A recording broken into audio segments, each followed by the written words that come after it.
profit need to be defined explicitly. So many recommendations it has given. Ethics Commissioner, Model Code of Conduct, changes in Article 124 and 217, abolition of 310 and 311. So many changes in Constitution has also been recommended. So this starts with Young India's 1925 Gandhiji's 7 sins, in which there are so many sins like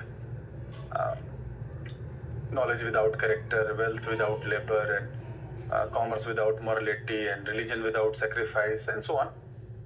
But one of the science without humanism, but one is politics without ethics is a sin. So politics without ethics is a sin. And probity in public life should be promoted. Probity means honesty, integrity, and uprightness in public life. In Hindi, it is called Suchita. Suchita means probity. So ethics in governance is very important. I just give the mnemonics, how I can recall it, because I have mnemonics in my mind, so I am recalling it.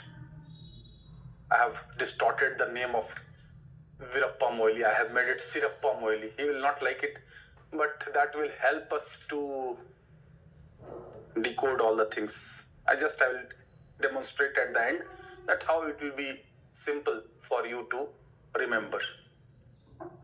So, right to information next. Right to information.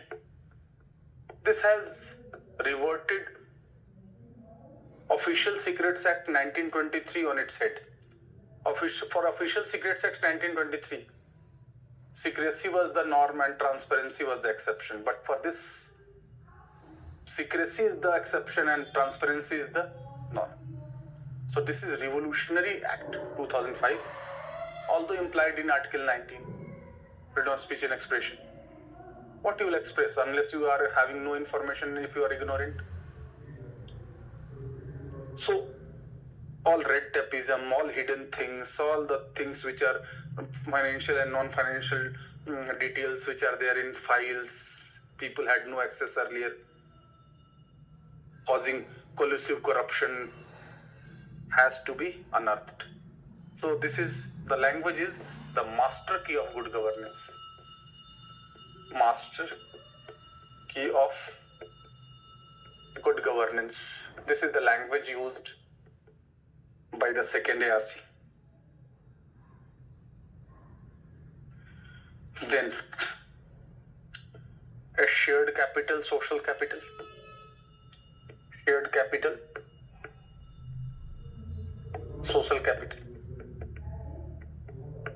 According to World Bank, social capital is not a underpin which holds the social institution. Social capital is the glue that holds the social institution. So there is difference between underpin and that of glue. Now, social capital is that accumulation of persons who have pooled their efforts in a productive manner, in a meaningful manner, for success of financial capital, with mutual benefit, with harmony, with teamwork, with mutual trust, with coordination, communication, synchronization. That glue it is. This is the language of World Bank. So I repeat, World Bank says social capital is not underpin which holds the social institution, it is glue. So Sirappa, Sirappa, I have made Virappa Moili, Sirappa Moili. So up to 8 then. 9. Public order. Public order, law and order. Article 162 I talked about, that executive power of state extends to the areas where the legislative power of the state extends. It's implied public order is there. Public order is always the concern right from the very beginning, and the state like UP. public order or law and order is always a big issue. And it is often being questioned in all governments, whether it's custodial death of one of the gangster or erstwhile MP, or overturning of vehicles, or Vikas Dubey case, or earlier government, the cases like atrocities on Dalits or various cases are there. Muzaffarnagar riots were there. So this is a perennial problem of UP, but definitely the governments try to take credit that they have strengthened 112. Different governments, all governments have done good job on that. Relative success will be best judged by people, but so public order is always the issue. This is the reason why second ARC has says repeal AFSPA, Armed Forces Special Powers Act. That has caused alienation among the people. It has also claimed police reforms. Police reforms is based on Supreme Court judgment in Prakash Singh case 2006, separating investigation from policing. There should be a commission for safety, for accountability and performance of the police, fixed tenure of the chief of police and SP and SHO. So many video conferencing of the confession. So many these recommendations have been made that security commission should be cleared, a board should be there for transfer postings, hours of working should be reduced, stress should be reduced, per capita availability should be enhanced. So public order is always the issue. So for dealing with communal riots, because UP has faced communal riots on various occasions.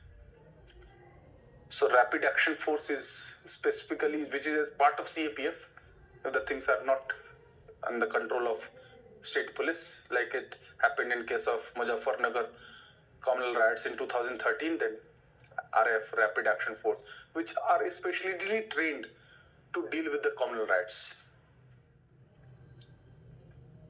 So public order, justice for each, and peace for all. This is the language. Public order has to be maintained in such a way that even in Manu's Smriti said that king should act as a weeder to selectively kill the weeds and pesticides and not to hit the crop. It means crop or food grains are the innocent citizens, and the weed is criminal or anti-social element or anti-state element. This is the concern from time immemorial, and there is always scope of improvisation. Kerala has the best model, that is cyber dome model of policing. Everything is based on information and technology, whether it's e-surveillance, whether it's e-reporting, e-FIR, means everything is e-patrolling. So Kerala's cyber dome model is being appreciated not only in India, in the whole world. This is how policing is being done. So, public order. So, Sirappa, double P. Let me see, it's 9th or 10th, yeah. 10th. Personal administration to be refurbished. Personnel administration to be refurbished. Personnel means DOPT, Department of Personnel and Training. All those officials, staffs, line agency or staff agency who are working in government. So, line agency are directly in the touch of the people in implementing policies, and staff agency like secretariat are working away from the people and directing and assisting line agencies to implement. So personal administration, transfer, posting, deputation, officer on special duty, cadre management, classification, pay scales. So all these are done by DOPT under the head is Prime Minister at center and also Chief Minister at state level. So that has to be refurbished. This is the reason why new cadre policy was brought in 2017. Mission Karmyogi was brought. Grading system was brought. Voluntary retirements were given to non-performers. The various monitorable scientific data-based parameters for performance, evaluation of performance. Second ARC has also said so many things. That to test after 14 years to intimidate those non-performance, and after 20 years fitness test it advocated for. Reforms in civil services like doing away with the prelims, optional in prelims, reducing age 21 to 25, attempts 3, 5, 7 to general OBC and SC STs, and so on. So, personal administration, the bureaucracy by which the whole system is run, they have anonymity, but bureaucracy is basically running the administration. So that should be refurbished. And this is the reason why now PMS, Performance Management System, not ACR, Annual Confidential Report that your boss is happy, then you get promotion. Performance is now holding the key. That too is monitorable, that too is quantified, that too is transparent, that too is based on scientific data and parameters. No excuses, no exaggerations. That too with all use of technology, CCTV, punch card, attendance, all those things. So entitlement and governance. For that, if that is there, entitlement will enhance, governance will improvise. Then administrative structure, administration of state and district level. So there is so much chances of improvisation for administrative structure at central level also.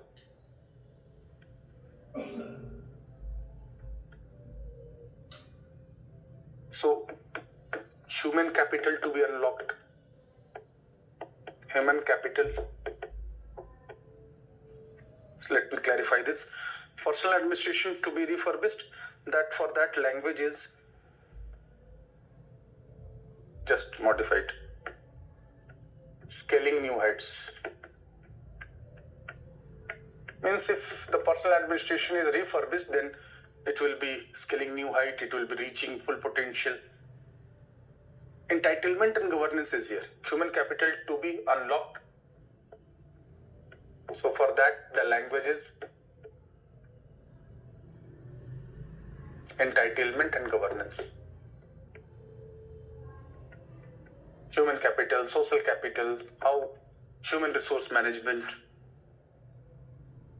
That will help in capacity building. And then 13, managing financial administration. Managing financial administration. Financial discipline, fiscal prudence, they are key to good governance.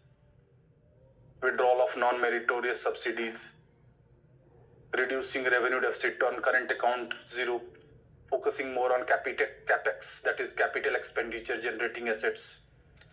FRBM, fiscal responsibility and budget management bill.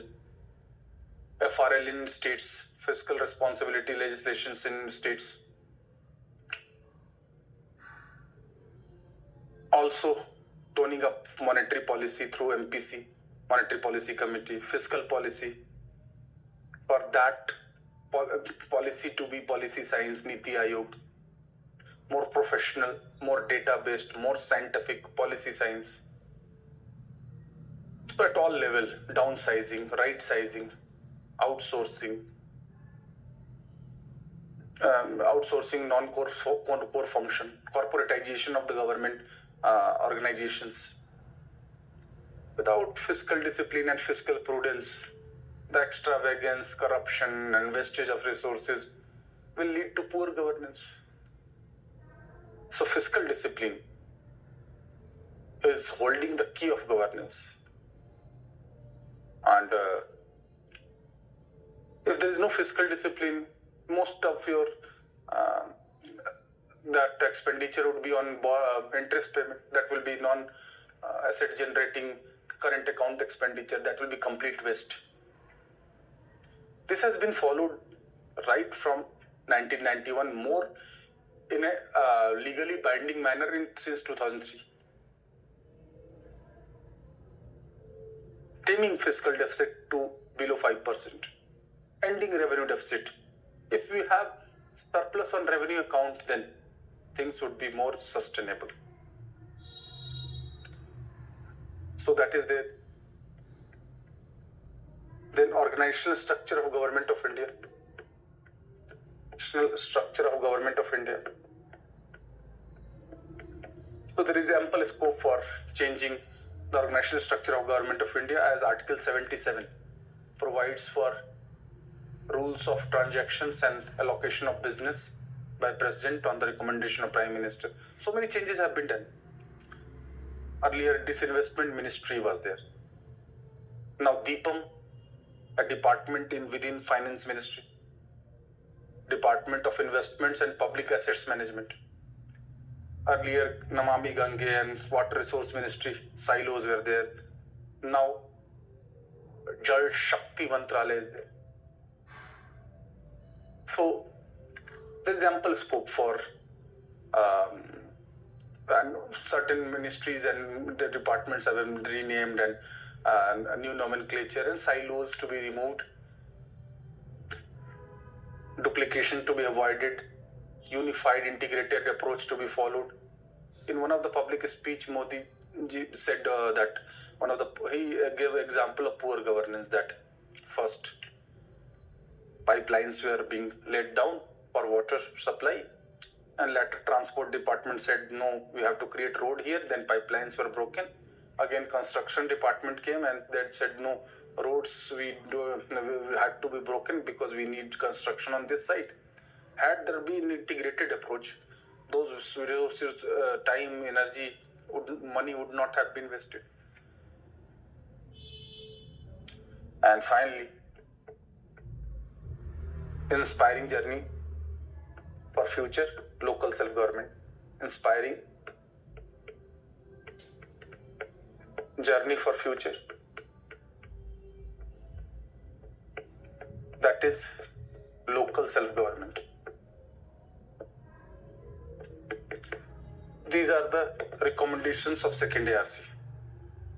Initially, many students find it difficult to remember word by word, but if you just visualize that, can we talk about any kind of governance unless citizen heart is there? Can we talk about any unless capacity building is there, unless crisis management is there, unless terrorism to be fought, unless e-governance technology is there, unless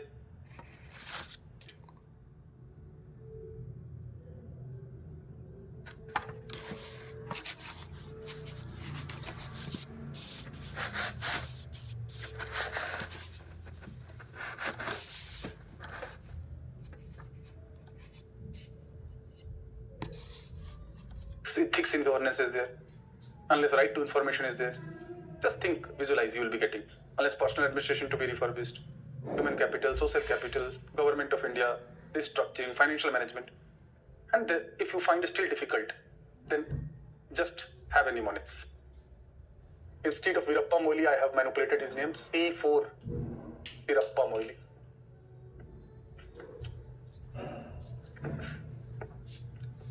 Sirappa Moili. From the name itself, all recommendations would be there. This is just mnemonics, one of the technique. Don't rely too much on mnemonics. This will be required initially for, and sometimes for whenever you sleep. Otherwise, you have to develop thinking. So first C is citizen-centric administration, that is heart of governance. First C. Second C is capacity building to resolve conflict from friction to fusion. Third C is crisis management.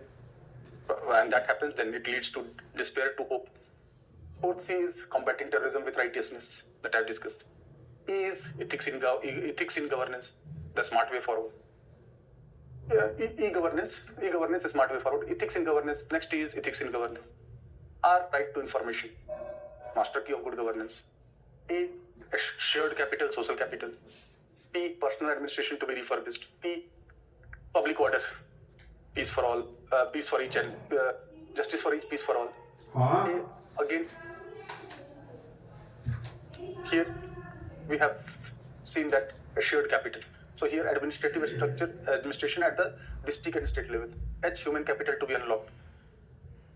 And that will lead to entitlement and governance. And in personal administration, scaling new heights. M, managing financial administration. Without fiscal discipline, financial administration, that includes structural reforms, GST, tax reforms, insolvency and bankruptcy code, even demonetization. Although for demonetization, the expected fiscal windfall gain was not achieved, but the intent was definitely to have curbing corruption and curbing black money and fake Indian currency notes, and also terror finance and others to be curbed. So sometimes some policies succeed, some don't. Like Jan Dhan succeeded a lot. More than 30 crore people got bank accounts. It happens. So, like Mudra, for example, intent was quite good, but whether it's a Shishu, Kishore, or Tarun, the three categorization, in most of the cases, what we see that it became bad loan. Although intent was quite good, that naukri mangne wale nahi, naukri dene wale bane, but under the surface, on the ground, so many times, all programs are not getting equal success. This is the reason why you are there, to find snags, to have some critical analysis, and to find ways. So now civil score is there, so that willful defaulters, fugitives, those who have taken huge amount of loan and have gone abroad, to be dealt with. So tax reforms, revenue, expenditure, subsidies, freebies, all issues will come under financial administration. If you have studied economy, then it is very easy. Even if you have not studied economy for GS, even then you can write. Here, not technical. You have not to give too much data. In governance, in economy, the requirement may be different. But here, you have to give the process by and large. Then, organizational structure of government of India. Then inspiring journey for future and local self-government, which is, and why is nothing. Because Sara, all the mnemonics. So this is how second ARC's recommendation. First, you know all, then think over each and every, and then use mnemonics in the initial stage, and after certain stage, you don't need mnemonics.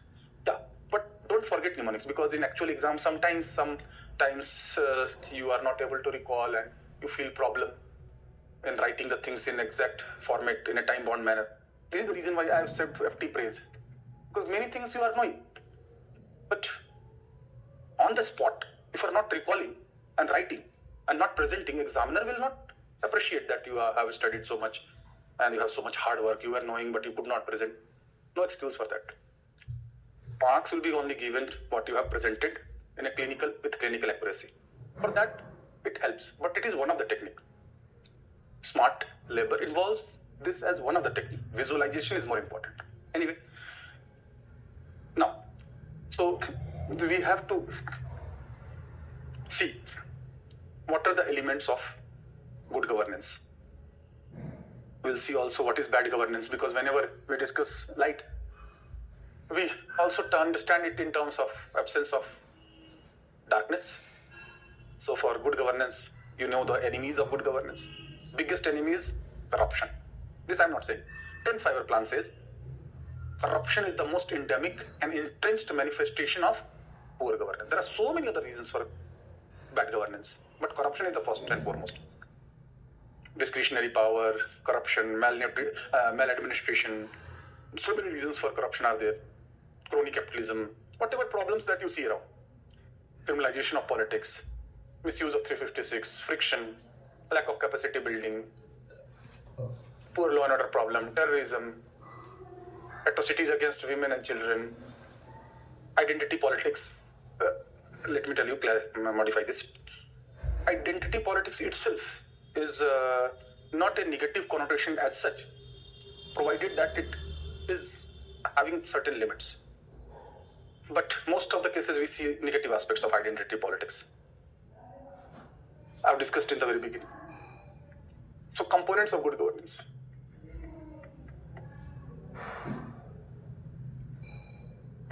Of good governance.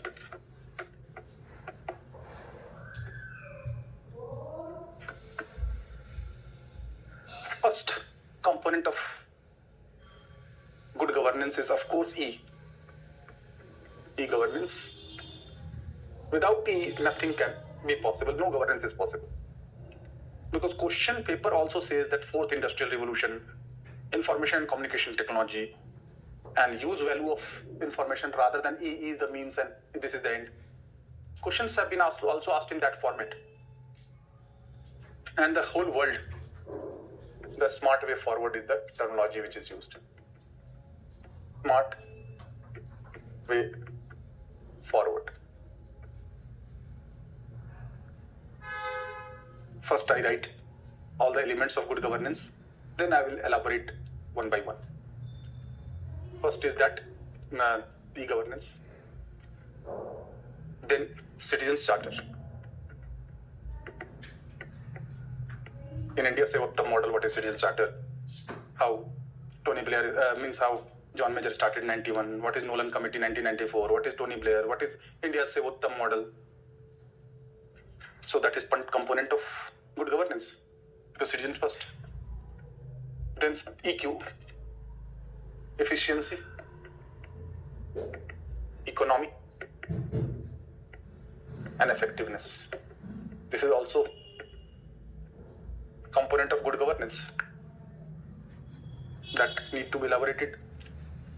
That efficiency only in policy making or also its implementation, or efficiency only in administration, or efficiency of citizens, or efficiency of organizations, means all aspects.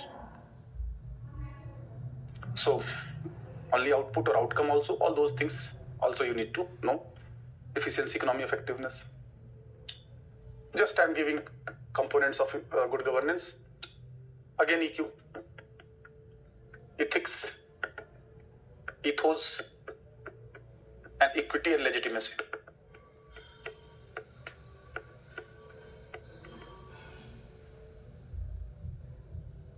If you can recall that in capitalist countries, periodic recession or depression comes because of accumulation of wealth in few hands, lowering of the purchasing power of the common people.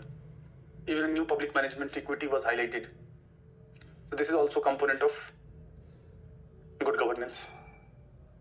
Then RCP, that is rule of law. Now many students ask that rule of law is there right from the advent of democracy. How it is contemporary? But this need to be elaborated, that whether rule of law, rule by law, whether only constitution or constitutionalism, whether law is only for government and administration, or all walks of life, all sphere, all stakeholders. In that sense, you have to understand. So, consensus and power not to be misused, not to be abused or misused. Abuse of power is the manifestation of poor governance. And this is being there from the time immemorial. Aristotle also says, father of political science, power corrupts power holders. Lord Acton also said, power corrupts and everlasting power corrupts everlastingly. So, one of the Indian politicians said, power is poison. So, there can be different interpretation. Power itself is nothing negative. If power is used for welfare of the people, for the upliftment of citizens and welfare and country's development. Because if you can recall the definition of good governance as per the World Bank, first is form of government, welfare oriented, preferably liberal democracy. Second, the word power is mentioned there. Power to judiciously utilize socio-economic resources for country's development. That was the word written. So, power should not be seen outrightly as negative. And in postmodern period, it's not only survival of the fittest. New Darwinism says survival of the fastest. In Darwinism, survival of the fittest only. But New Darwinism and postmodernism, survival of the fastest. And power is the means to achieve the end of the people, welfare of the people and upliftment of the citizens. So, military power, political power, economic power, hard power, soft power, structural power, speed power, tolerance power, will power. Power has so many forms and manifestations. So, we have to understand that power itself is not bad. How we utilize that power, that matters.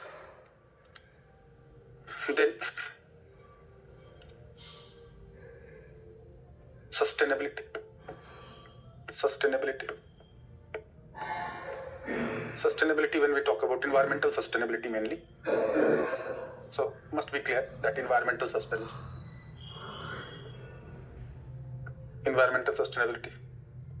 Then, inclusive development.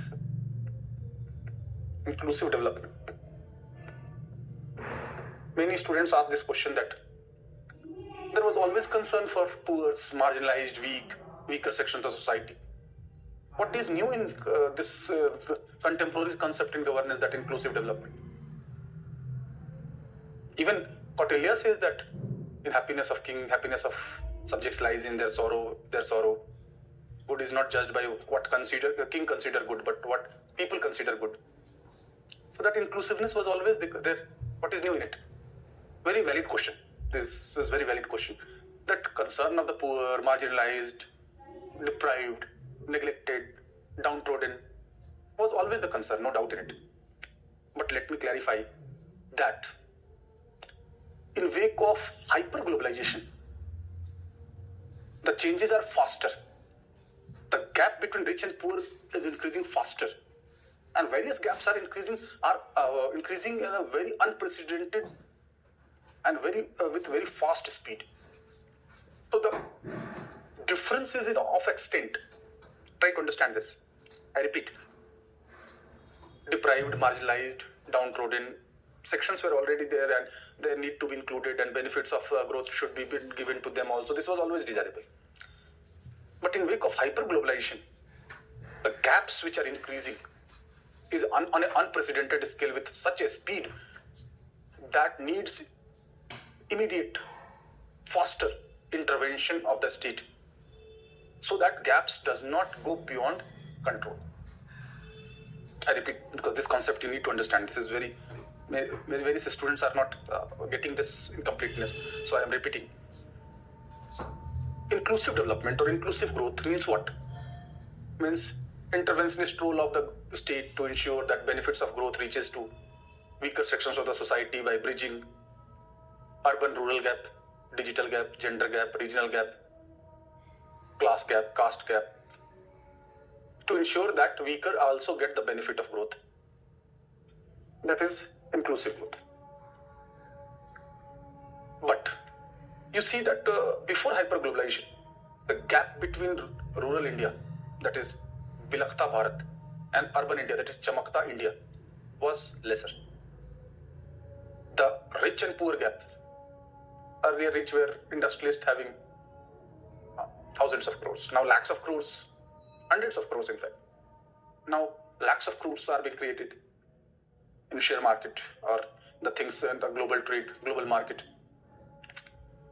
So the unprecedented scale, like jobless growth, hire and fire culture,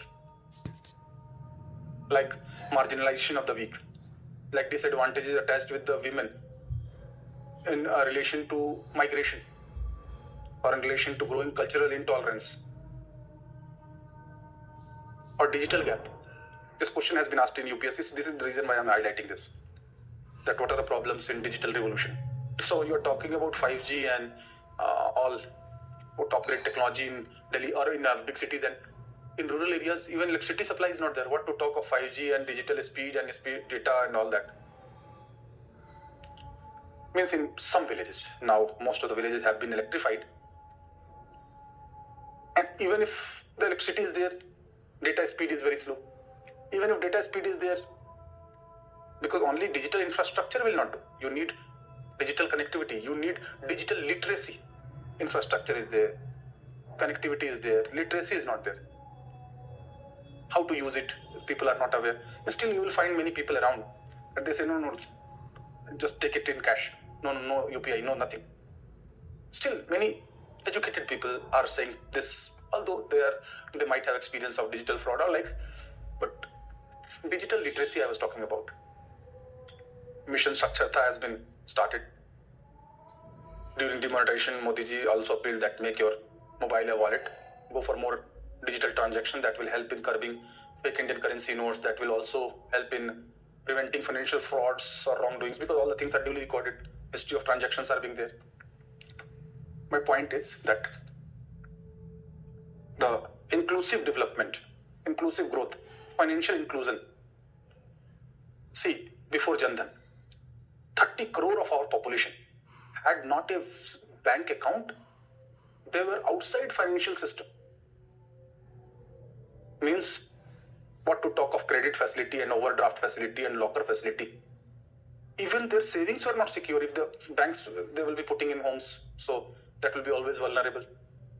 They will not be getting interest. Rich, super rich are getting interest. And poors who have hard earned money, they are not getting any interest on it because of no accounts. So, financial inclusion, which is not only opening a bank account, bringing them into financial system. They also are entitled. Poors must get also such facilities. They must be getting credit facilities, loan facilities, locker. If not, then other facilities like insurance, online banking, transactions, because their life would become also easier. So can you imagine that in 21st century, such a huge population of India had no bank account even?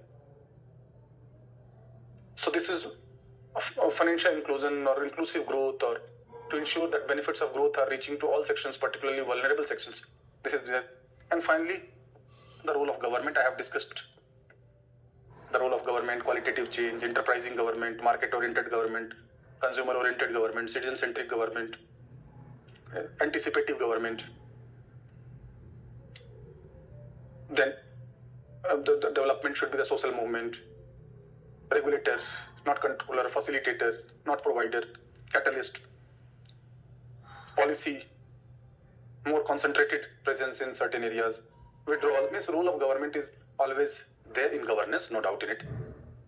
Because even in governance, we talk about G2C, G2B, G2CS, G2E. Means still government is at the center of governance, no doubt. So, citizen is a heart. So, center and heart. And so, government is at the center means heart is the action part, the most important part. So, the language is there, different languages are there. But ultimately, in any question on governance, you have to know this is the basic. Moreover, one more thing that is very much technical, I will elaborate on this. But first, one more thing which is technical you must know, which often is neglected. When we talk about governance, then we talk about political system, not only state, government and laws. See, traditional concept of politics is focusing on state, legal entity having 4 elements: population, territory, government and sovereignty. The government having 3 branches: executive, legislature, judiciary. TTS, union, state, local. Laws, constitutional laws, statutory laws, case laws and so on. This is, in traditional political studies we do this. Our traditional system of studies before Second World War. But when we talk about governance, They are not abundant, they are still important. But we use the terminology political system. Let me tell you that system word is inspired from physics. Adiabatic system, isothermal system. What is system? System is characterized by a set of subsystem or elements interacting with each other in a particular pattern having a boundary which separates it from the surrounding. This is the definition of system. From physics, after Second World War, political studies were made fully empirical, scientific, factual, and to be studied as political system rather than with institution or philosophy or higher goals only. After Second World War, political studies were enriched. They are not abundant, let me tell you. Enriched by the findings of psychology, sociology, and the most important, science, physics or cybernetic model or system model or communication model, information and communication technology model, probability branch games model. So the whole point is, what is political system? If one is asked, system is characterized by a subsystem interacting with in a particular pattern having a boundary which separates it from the surroundings. This is the definition of system. So when we discuss political system, it is part of larger social system. Unless you visualize the things by making pictures, unless practically picturizing the things. Why I emphasize so much on picturization? Because an interesting film, even after you might have watched 20 years back, Kalia, you are still remembering that how Amitabh Bachchan became Allu to Kalia. After 20 years, even I can recall, I did not see, means after that, even 20 years back, but I could recall the story. I thought that such a film which is not relating with my career, I can recall, but the things which are very vital for policies and courses and all those academies, many times we forget, even if you have studied not 20 years, 20 days back. So in that case, I found that lack of picturization is mainly culprit. Whatever you study, just visualize, picturize, see the film of it. Find practical examples, link it with the rounds. And once you picturize, then it will be in ROM, read-only memory. Otherwise, it will be RAM. So larger system is social system, within which political subsystem, I'm saying system, then economic subsystem, then cultural subsystem. This is the right figure. So when we talk about governance, we talk about political system. We don't talk about only state government and laws. State government and laws are part of political system. But during Aristotle's time or Cautilia's time period, there was no political party. Political party is part of political system. Executive, legislature, judiciary, laws, bureaucracy, they are also part of political system. But political party is also part of political system, which was not there earlier. So when we talk about political system, we don't talk about closed system. We talk about interaction of it with other system, political sociology, political economy, political culture. They affect each other or not. Political system is more society-centric. It's more interdisciplinary. It's more open-ended system. It's more interactive. Process, again. Process. Why I am discussing this? Because every word that you write in exam, suppose you write political system, and on one hand only you write government, there will be impact on examiner, and also not only impact in terms of impression, but actual concept. For writing only government should do that, law should be met this, executive and union government this, state government this means you have not understanding of the political system. You don't have understanding of the contemporary changes after Second World War, as governance is a contemporary concept. So contemporary phenomenon must be linked, otherwise you will not be able to. So prefer to use exact words, which gives loud and clear message to examiner that you have no lacuna at all in whether it's theoretical, practical, visualization, picturization, mnemonics, techniques, presentation, clinical presentation, locus and focus of the answer, proportion, word limit, time limit, everything must be perfect. So this is how I talked about political system. So I deliberately discussed this and underlining again and again. In questions on governance, mostly try to use the word political system rather than government, state and law. They will come. But along with that, this must come also. So I'll be winding up in tomorrow's class because the topics need to be elaborated, what I have written already. That need to be elaborated. What are the stages of e-governance? What is citizens charter? Whether it's written or unwritten? Whether it's legally binding or not? Or who's Nolan? What are the parameters? All those things, detailings are required. What are the problems in citizens charter in India? What is Indian model? What are the stages of e-governance? What are the models of e-governance? That will require one more class because this is the reason why I wanted not to finish it in haste. So one day more class will be there. So that need elaboration. But I just want to repeat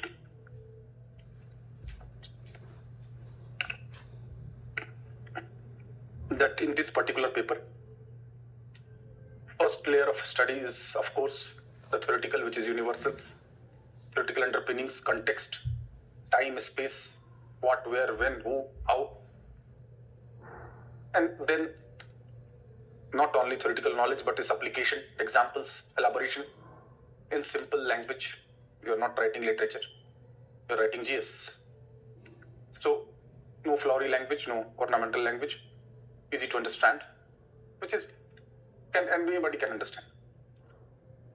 And making more figures, charts, diagrams. Don't think that they are monopoly of science and maths.